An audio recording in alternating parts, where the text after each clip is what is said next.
We often hear about echo chambers when it comes to politics, especially, particularly when it comes to a failure of people to communicate with one another.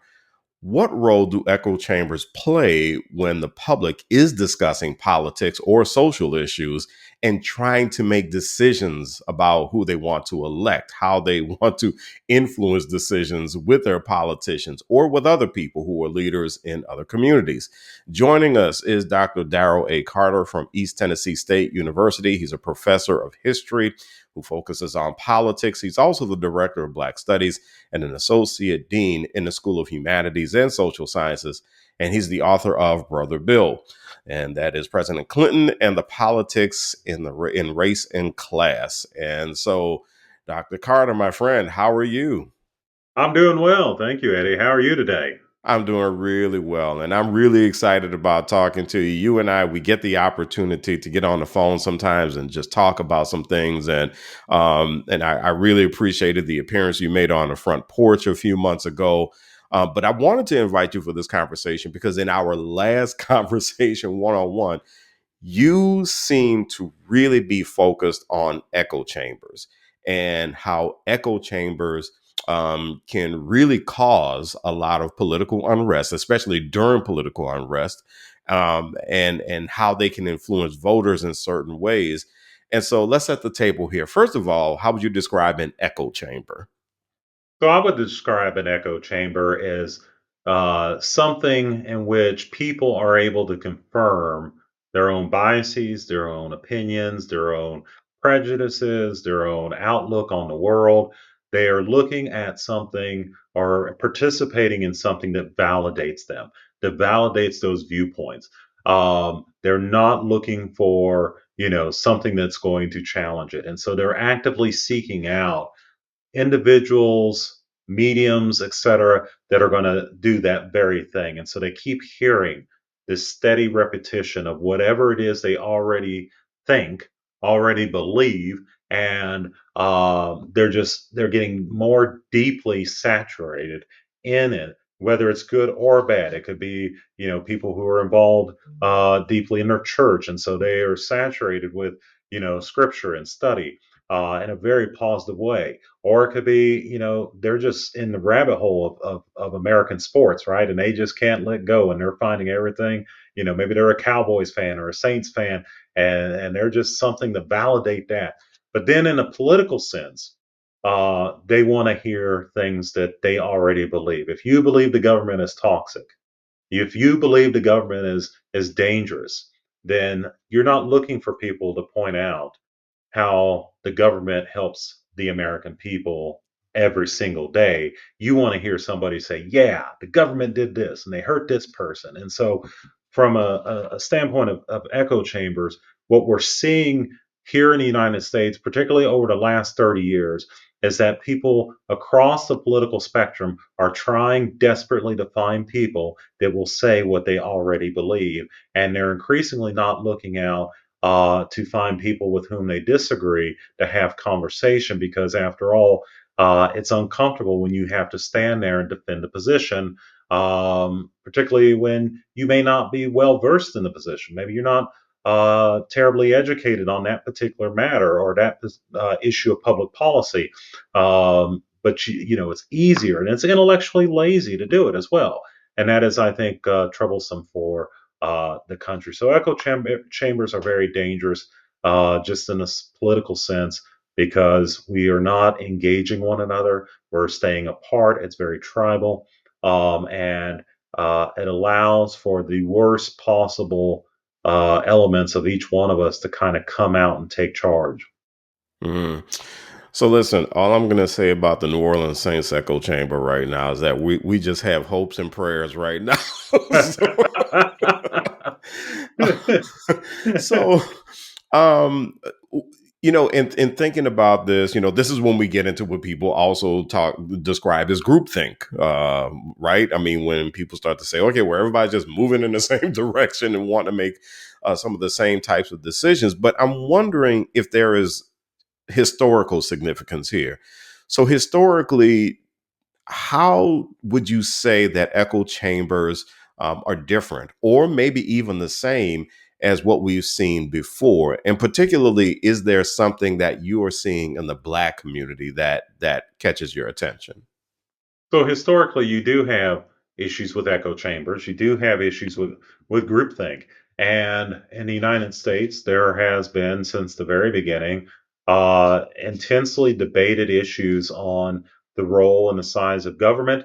You can see this in the early republic when you had, for example, people like the Federalists and John Adams and others on one side talking about the need for a strong central government to govern the country, to bind it together.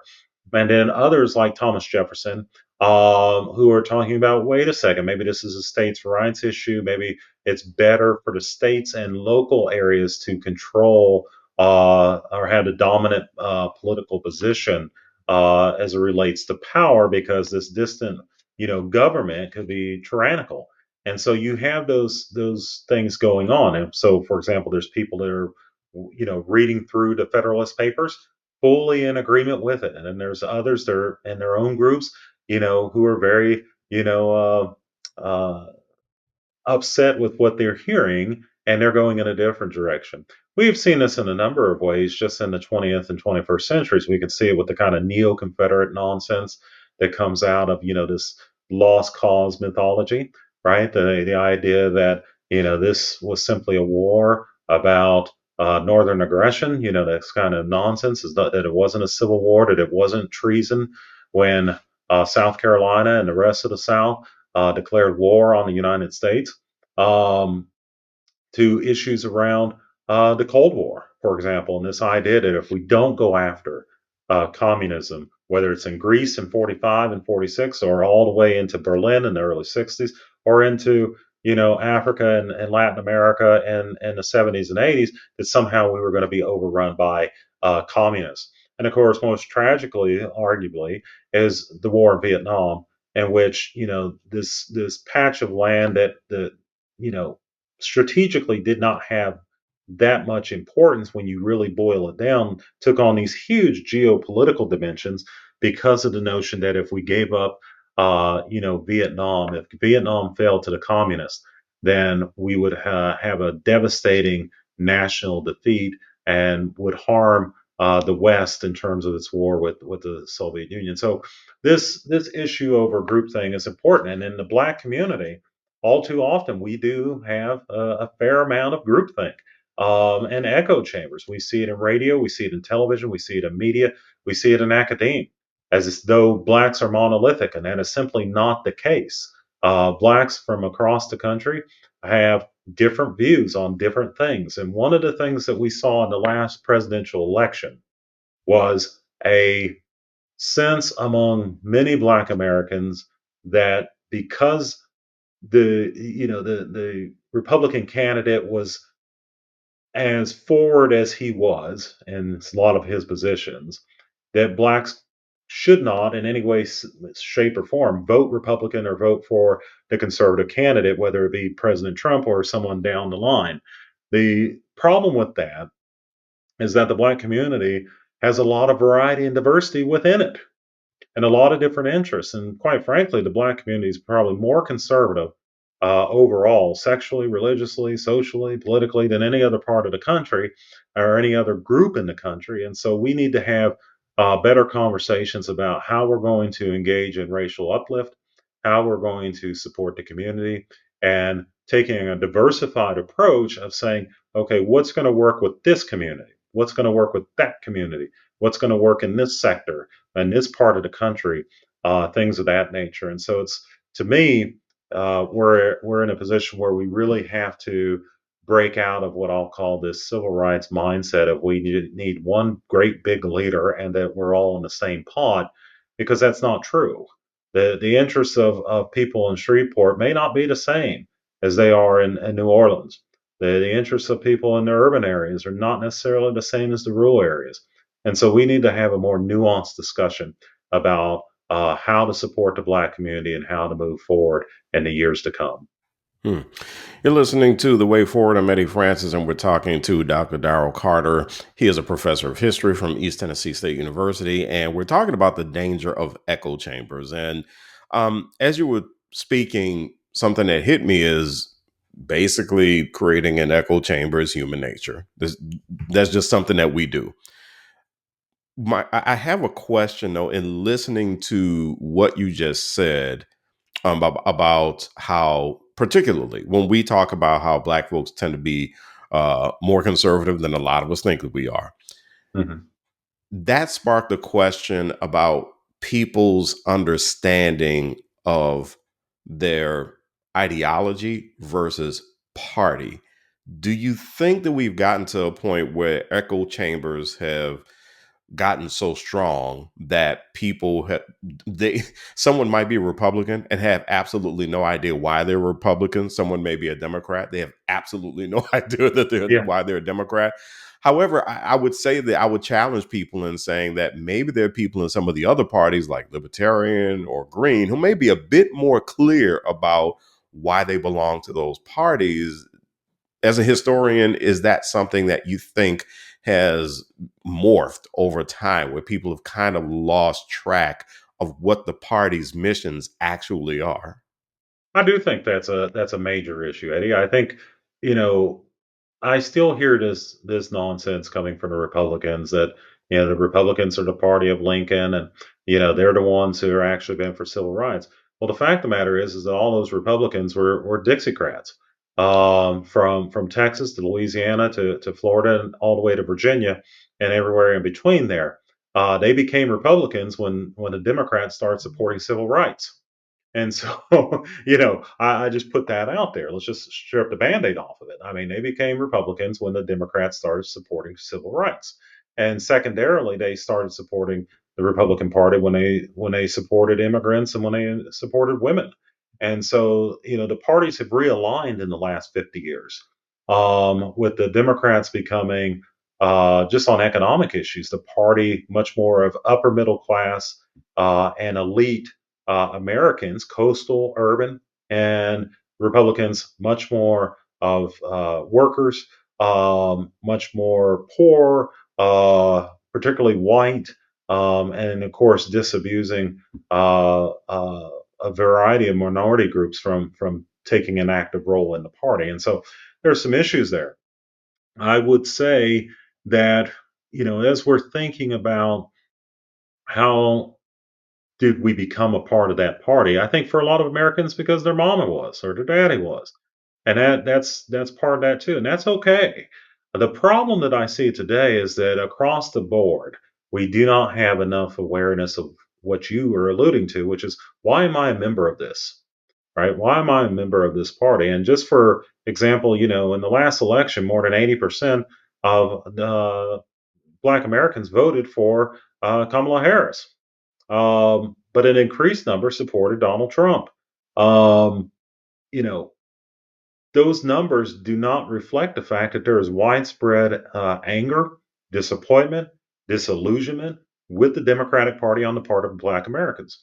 Um, for conservatives, we're seeing other issues. This kind of motley crew of interest groups around them, from evangelicals to poor whites, all with their hands out, wanting one thing or another policy wise. So we need to do a better job as a society of saying, what do we stand for?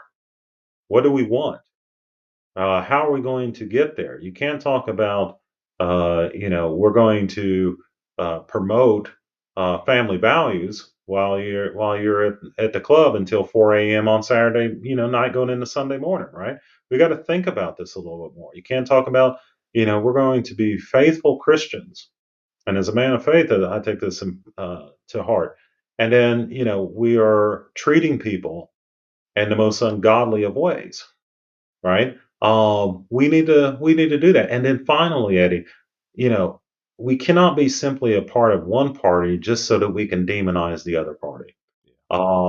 That's a problem as well. That does not solve the problems that we are facing here in the United States. We need to do a better job. Hmm. So What role do you see social media playing in creating and maintaining echo chambers? Well, I'll tell you what, that social media is something else, right?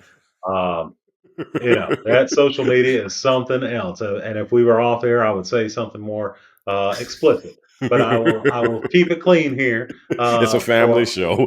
yeah, for the family, right? But I will tell you, that if you go back to the early '90s when the internet was first really being commercialized and for the American public, I think there was a feeling among a lot of, um people that it can have a democratizing impact, that you can impact and elevate average people to have a voice.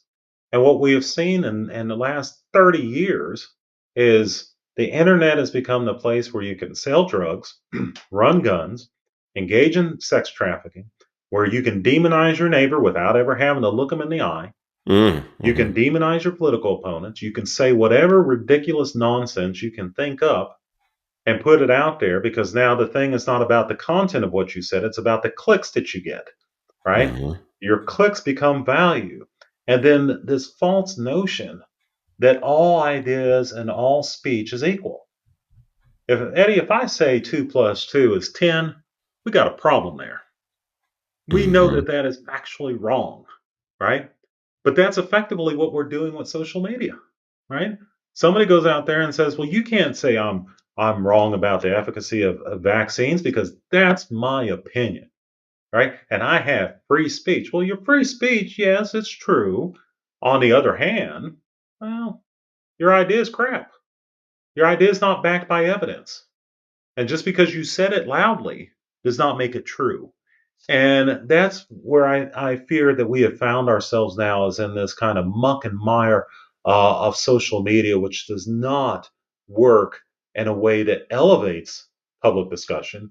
What it tends to do is to bring us down to our base selves. And so, um, you know, we need to consider how social media works. Most people don't know, and don't know how that algorithm develops and how it feeds you, right? And it says, "Oh well, you clicked on this, so you must like X. I'm going to show you 20,000 of these clips because you seem to like this." And of course, the algorithms work so that, guess what? The most controversial, the most discussed things are going to be the things that are out there, right? Um, Trump exploited that to great effect in 2016. The Russians, as they tried to influence the campaign in 2016 and 2020, worked that to great effect. And so social media is a place that we would hope things are going to be better. But right now, it's a really, really toxic place. And it's a place that we need to have better control over, as we do, say, for example, public utilities.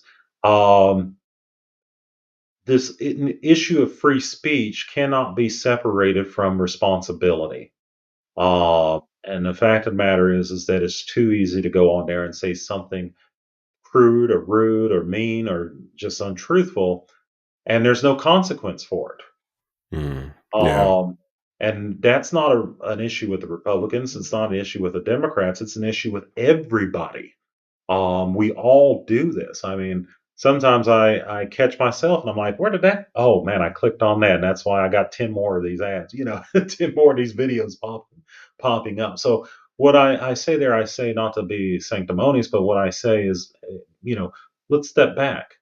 Let's step back for a second. There is a difference between right and wrong. There's a difference between, what is legitimate speech as it pertains to facts, logic, evidence, reason, and those who are simply trying to inflame us against somebody else.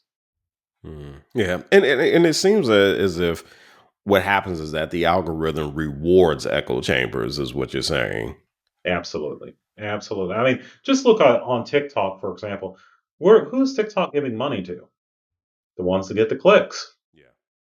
The ones that are, controversial, the ones who have star power, right? So you look at AOC, she's a perfect example of this kind of thing. She's more serious than most, and she's an incredibly intelligent person. But at the same time, she got her real kind of push into the national political scene because she had a large following in social media. And I'll never forget she mentioned to Nancy Pelosi when Pelosi was still speaker, that she had X many people, on Instagram and whatnot. And the speaker just very dryly looked at her and said, "Yeah, how many votes is that on the House of the Florida House of Representatives?" Um, Touche. yeah. So she And of course, she was very upset. She's like, "These are real people." She's like, "Yeah, but this is the real politics of passing legislation, and none of those people can vote on the floor of the House. So what are you going to do?" And so, um, my position is I always want to surround myself with people like you, Betty, people who are smarter than I am, people who have experience that I don't have, who have perspectives that I don't have. And we need more of that. We need people not to be threatened by their ignorance on a subject. They need to seek out people who have expertise and believe it. And lastly, I'll say on the social media problem is that it just deepens this notion that those who are in positions to know something, that it causes this kind of, oh, well, what do they really know? Yeah. Oh, that's the government, that's the bank, that's the doctor's office, that's the vaccine people. They don't know what they're really talking about because my friend Jimmy Bob on Facebook knows better, right? Didn't graduate from college, that has no medical background, but he knows that those things will give you cancer, right? Yeah. So, I say that as a defense of expertise, not just as a criticism of social media. And for the Black community, um, that type of stuff can be exceedingly destructive when you're playing off not only the fears of Black Americans, but when you're playing off the history that has impacted Black America, for example, Tuskegee or Henrietta Lacks or other parts, and you're weaponizing that distrust that has a natural origin so that you can have your end here. Mm. So let me switch up because I have a couple other questions, but let me boil it down to one question. And that one question is looking at the way forward for people. How can people, first of all, establish more trust in those who are, educated and those who do have true expertise in issues? Yeah. How can people establish? How can that trust be established? But then also, how can citizens engage in public conversation that breaks up echo chambers? What can folks do moving forward? So, couple things. Number one, I don't think it's the average person's on the streets job to work it out this issue of trusting people with in positions of expertise. I think it's quite the opposite. I think those of us who have particular expertise, we have an obligation to meet people where they are. I come from a sector of the country, higher education, that is historically very snooty, Hmm. very esoteric, very much dedicated to, yes, the pursuit of knowledge, but being gatekeepers of that knowledge. Um, and not being humble enough to explain to the public what it is we do, why do we do it, and why is it important. And so for people like me, it's about meeting real people where they're at and saying, okay, tell me your story. Tell me what you think. And let me explain from my perspective in a way that embraces them, in a way that respects them and hears them and says, okay, I hear what you're saying. Here's some things that I know that maybe you don't, that may help you think about this issue. And can you help me understand your point of view a little bit more? Right? We make the assumption that because somebody is ignorant that they're stupid, and that's wrong. Ignorance is simply that you don't know anything about whatever that subject matter is. It does not mean you're stupid. And I think the fact is that experts across the United States in higher ed and medicine and government have done precisely that. They have kind of thumbed their nose at a lot of people across the country in the rural areas and the urban areas, white, black, and otherwise, and people are kind of tired of it. The second part of your question is we need to really do better in terms of developing resiliency around us, the kind of mental toughness, particularly among men, to go out there and say, I don't know. We talk about toughness, we celebrate toughness, but we celebrate certain kinds of toughness. We talk about athletic toughness, right? On the court, on the field, et cetera, et cetera.